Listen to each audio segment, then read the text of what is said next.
The Celtic support acknowledges the club's statement following Friday's meetings.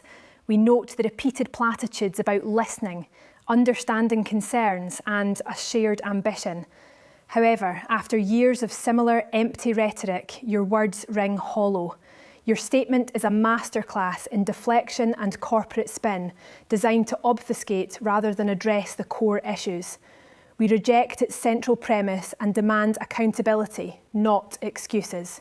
You speak of a sustained period of success and growth, but this is a selective reading of history that ignores the alarming present trajectory and lack of ambition. The success you claim is fundamentally against domestic opposition and is now being squandered.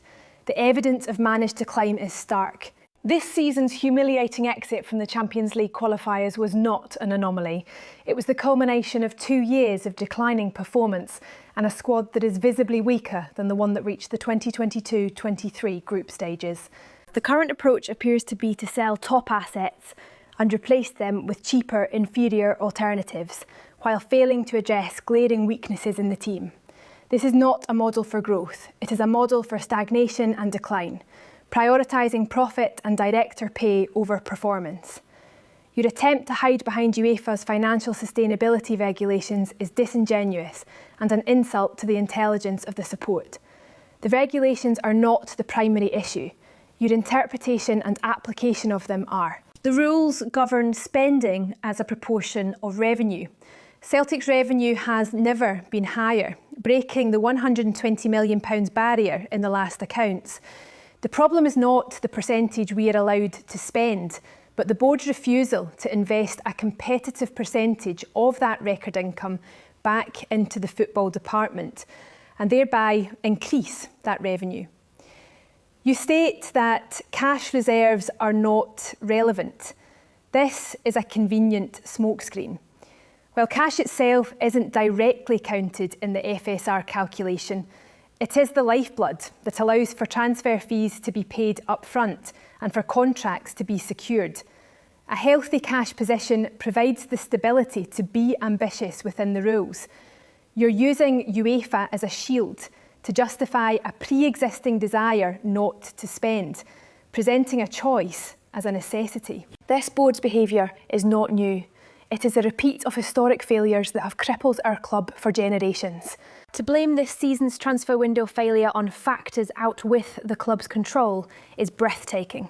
The failure to adequately strengthen a squad to build on last season's European achievement was a conscious decision by this board.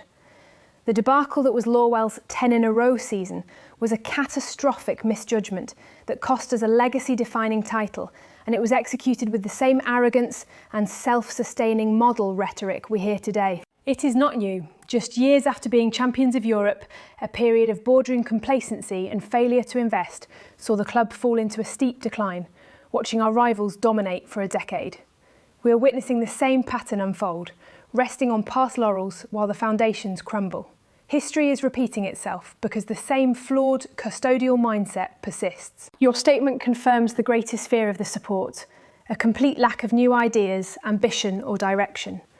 The board is an echo chamber, protecting its own and refusing to modernise. The measured fashion you describe is simply a euphemism for a chronic lack of ambition. The continuous improvement you promise is invisible.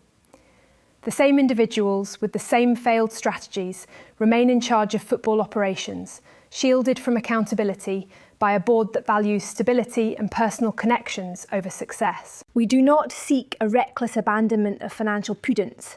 We seek ambitious, intelligent investment, commensurate with our status as one of the revenue-rich clubs in Scotland. We seek a board that views UEFA's rules as a framework to operate within ambitiously, not a straitjacket to hide behind. Your statement provides no clarity, only condescension. It offers no reassurance, only more of the same excuses. We do not need you to explore ways to seek to address the gap between speculation and reality. We need you to bridge the gap between our ambition and your action. The passion and commitment of the Celtic support are unmatched.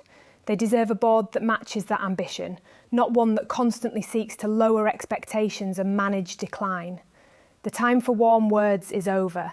The time for action and fundamental change is now. Larwell, Nicholson and Desmond are yesterday's men. Celtic built the future of football when it was created in 1887, and we need to be part of the football future in the 21st century. The current board cannot take us there.